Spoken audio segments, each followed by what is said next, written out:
देखिए, एक चीज़ तो इसमें ये है कि शाह महमूद कुरैशी साहब जो हैं, उन्होंने इस चीज़ को माना है कि इस फ़ोरम को अब ये समझ लें कि इस फ़ोरम को उन्होंने कहा है कि इंडिया ने कंट्रोल कर रहा है। सार्क बेसिकली इंडिया के कंट्रोल में एक फ़ोरम है, ये हमारे कंट्रोल में नहीं है।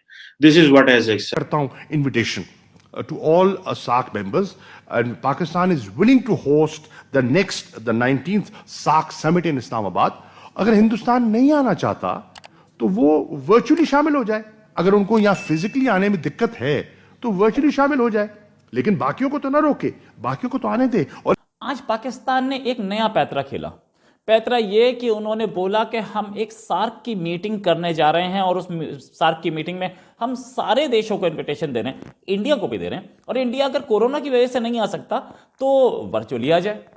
अब ये सार्क की जो समिट है, ये आखिरी सार्क की समिट। नमस्कार दोस्तों, स्वागत है आपका इंडियन प्राउड ऑफिशियल में। दोस्तों, पाकिस्तान ने फिर एक बार भारत के सामने भीख मांगी है। जी हाँ दोस्तों, पाकिस्तान एक बार फिर भारत के सामने गिड़गिड़ाया है कि भारत पाकिस्तान में होने वाली सार्क समिट में अपनी हाजिरी दे, क्योंकि पाकिस्तान जानता है अगर भारत सार्क समिट में हिस्सा नहीं लेता तो सार्क देशों के अन्य ममालिक भी सार्क समिट में शामिल नहीं होंगे। इसीलिए पाकिस्तान के तथाकथित विदेश मंत्री शाह महमूद कुरैशी ने एक प्रेस कॉन्फ्रेंस में भारत से भीख मांगी कि भारत अगर फिजिकली प्रेजेंट नहीं रह सकता तो भारत वर्चुअली भी इस मीटिंग में हिस्सा ले सकता है। तो दोस्तों, आइए देखते हैं इस मज़ेदार वीडियो को आगे। दोस्तों, अगर आपने हमारे चैनल को सब्सक्राइब नहीं किया है तो कृपया हमारे चैनल को सब्सक्राइब कर लीजिए ताकि ऐसे वीडियो आपके पास आसानी से पहुंच सके। Thank you. लेकिन क्वेश्चन जो अभी ज़ाहिर बात है, जो इम्पोर्टेंट क्वेश्चन है वो मेरे लिए इम्पोर्टेंट है कि शाह महमूद कुरैशी साहब जो हैं वो क्यों बुलाना चाहते हैं इंडिया को? खुद तो इंडिया जाते नहीं है, लेकिन उनको बुलाना चाहते हैं। ये सुनिएगा और फिर इस पे बात करते हैं। सार्क के बारे में मैं इतना कहना काफी समझता हूं कि ये एक इम्पोर्टेंट फोरम है। इस फोरम की अहमियत से पाकिस्तान पूरी तरह वाकिफ है।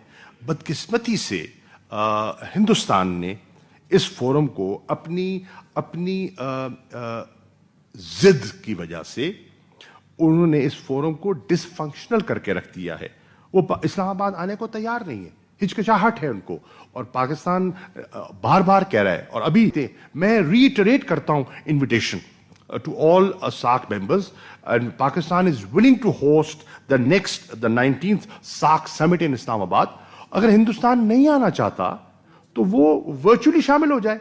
अगर उनको यहां फिजिकली आने में दिक्कत है तो वर्चुअली शामिल हो जाए, लेकिन बाकियों को तो ना रोके, बाकियों को तो आने दे। एक चीज तो इसमें यह है कि शाह महमूद कुरैशी साहब जो हैं, उन्होंने इस चीज को माना है कि इस फोरम को अब ये समझ लें कि इस फोरम को उन्होंने कहा है कि इंडिया ने कंट्रोल कर रहा है। सार्क बेसिकली इंडिया के कंट्रोल में एक फोरम है, ये हमारे कंट्रोल में नहीं है। This is what has accepted. मिसाल के तौर पे वो कह रहे हैं कि इंडिया ने सबको रोका हुआ है, हमने तो नहीं रोका हुआ, इंडिया ने रोका हुआ है। इट मींस कि सार्क के ऊपर हमारा कोई कंट्रोल नहीं है। जो पाकिस्तान की जो रीजनल फॉरेन पॉलिसी है, जो पाकिस्तान के जो रीजनल ममालिक के साथ ताल्लुकात हैं, वो इस वक्त इस काबिल नहीं है कि दे विल लिसन अस। ठीक है, अफगानिस्तान इस वक्त उसको रिकग्नाइज नहीं करता। बांग्लादेश के साथ हमारे ताल्लुकात अच्छे नहीं है। भूटान आपको पता है फॉर लॉन्ग उसकी जो फॉरेन पॉलिसी वो इंडिया चलाता रहा है। मालदीव्स, नेपाल और श्रीलंका तो सोचें भी ना कि वो पाकिस्तान के लिए वो इंडिया को नाराज करेंगे। मालदीव चलो ठीक है, एक आइलैंड नेशन है, श्रीलंका आइलैंड नेशन है, लेकिन वो financially they very much dependent on them. Recently Bangladesh ने श्रीलंका को बेल आउट किया इन सम ऑफ फाइनेंशियल इंसेंटिव उनको देके। और सो हाउ कम बांग्लादेश या बाकी ममालिक जो हैं वो हमारी सुनेंगे? तो इसमें तो शाह महमूद कुरैशी ने एक बड़ी खुली बात बता दी कि पायन साढ़े दिन रहना है हमारा, we do not have a control on this SAARC countries, this is one thing. और अगर आपको याद हो कि ये एक एक अच्छा फोरम तो इस सेंस में था ही था कि इस पे तमाम ममालिक जो थे वो इकट्ठे थे कि हम काम करेंगे। लेकिन ऑब्वियसली जो 19 सार्क समिट जो होनी थी पाकिस्तान में, उसमें इंडिया ने बांग्लादेश, भूटान और अफगानिस्तान आप बेसिकली देखें इन सारे ममालिक में उस वक़्त अशरफ गनी की गवर्नमेंट थी और वो साथ मिल के बांग्लादेश ने ज़ाहिर बात है साथ नहीं देना था, भूटान ने भी साथ हमारा ना दिया क्योंकि वो तो वैसे ही एक और तरह की टेरिटरी है। आज पाकिस्तान ने एक नया पैतरा खेला। पैतरा ये कि उन्होंने बोला कि हम एक सार्क की मीटिंग करने जा रहे हैं और उस सार्क की मीटिंग में हम सारे देशों को इनविटेशन दे रहे हैं, इंडिया को भी दे रहे हैं, और इंडिया अगर कोरोना की वजह से नहीं आ सकता तो वर्चुअली आ जाए। अब ये सार्क की जो समिट है ये आखिरी सार्क की समिट 2016 में हुई थी, उसके बाद से आज तक हुई नहीं, 5 साल हो गए। आखिरी समिट जो होनी उससे आखिरी जो हुई थी उससे अगली इस्लामाबाद में होनी थी, क्योंकि उड़ी अटैक हुआ था तो इंडिया विड्रॉ कर गया। बाकी कंट्रीज ने भी बोला कि आतंकवाद के साथ हम लोग सार्क समिट नहीं करा सकते ऐसे, तो सभी उससे विड्रॉ कर गए थे। तब से अब तक हुई नहीं थी। तो ये समिट, पहली चीज तो उसकी कोई डेट फाइनलाइज नहीं है, कोई डेट हो या उसको ऑर्गेनाइज कौन कराएगा, क्या पाकिस्तान ही उसको कराएगा, ये भी गारंटी नहीं है। लेकिन इन्होंने अपने आप में स्वयं भी नेता बन करके बोला कि हम कर देंगे, कोई प्रॉब्लम नहीं है, और हम सबको बुला रहे हैं। भाई सबको कैसे बुला रहे हो आप? भाई आपको क्या सार्क के हेड ऑफिस से सेक्रेटरी जनरल सार्क होते हैं, एक काठमांडू में उसका ऑफिस है, उन्होंने बोला कि नेक्स्ट समिट पाकिस्तान कराएगा या नेक्स्ट समिट आप करवा लीजिए, इस डेट को कोई फाइनलाइज हुआ नहीं। ठीक है, चलिए अभी सार्क के सेक्रेटरी जनरल आए थे, गए थे पाकिस्तान इस्लामाबाद, वहां जाके मीटिंग करके आए थे, तो आपने बोला था कि इंडिया, आपके प्राइम मिनिस्टर ने बोला था कि इंडिया आपने कुछ बकवास से इश्यूज लेके बैठा है जिसकी वजह से सार्क समिट नहीं हो रही है और उसकी वजह से हमें करवानी है, हम करवाना चाहते हैं। तो कोई ऐसा जवाब तो दिया नहीं गया था, ना सार्क की तरफ से कोई प्रेस रिलीज है, ना सार्क की तरफ से कोई स्टेटमेंट है कि वो होने वाली है। तो आप अपने आप को स्वयंभू नेता बना रहे हैं।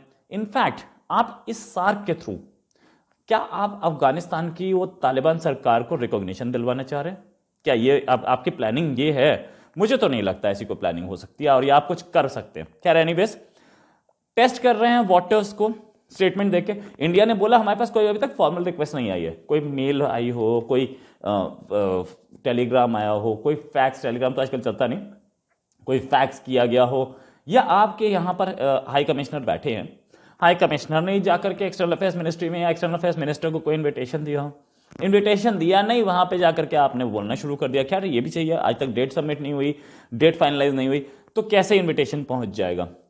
आप सिर्फ ये टेस्ट कर रहे हैं कि हम करवाएंगे तो कितने लोग आएंगे, और ऊपर से साथ में ये भी देख रहे हैं, सबको पता ही है ना कि सार्क की समिट में आप अफगानिस्तान को बुलाएंगे, वहां तालिबान के साथ कोई को कौन कौन ज्वाइन कर सकता है, सारे मना कर देंगे तालिबान के साथ ज्वाइन करने के लिए। ठीक है, ये भी सच है, आपको ये भी पता है कि सब मना कर देंगे, फिर भी आप ऐसे ये अंधेरे में जो तीर मार रहे हैं ना, इससे कुछ मिलेगा?